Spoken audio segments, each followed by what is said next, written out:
नव्या जनधन खात्यांचाही त्यांनी उल्लेख केला। गेल्या काही वर्षात भारतातील माध्यम क्षेत्रात स्थिर आणि लक्षणीय परिवर्तन झालं आहे। माहिती आणि प्रसारण सचिव संजय जाजू यांनी आज मुंबईत आयोजित फिक्की फ्रेम्सच्या रौप्य महोत्सवी कार्यक्रमात हे म्हटलं आहे।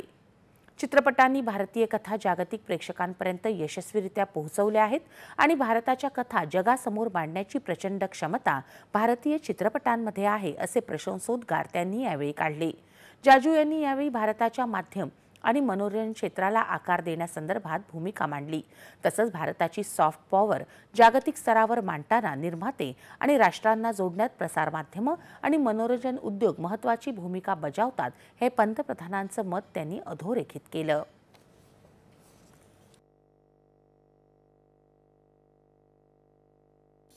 When the tagline for Waves was to be approved, multiple options were given, and from so many options came one option right from our Prime Minister's mind, which was connecting creators, connecting countries.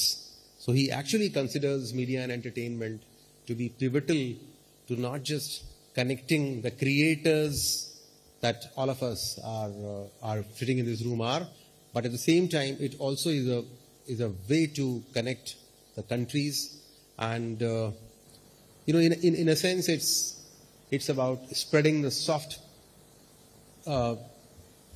power of each one of us across the world. चित्रपट आणि television हे माध्यम क्षेत्राचा कणा आहेत, तर digital media हे सर्वात वेगानं वाढणारं क्षेत्र म्हणून उदयाला आलं आहे, असं ते म्हणाले। संगीत आणि रेडिओ देशाला एकत्र आणत आहेत, तर मुद्रित माध्यमं पत्रकारितेचा एक विश्वासार्ह आणि लवचिक आधारस्तंभ आहेत, असं जाजू यांनी सांगितलं। AVGC-XR क्षेत्र वेगानं विस्तारत आहे।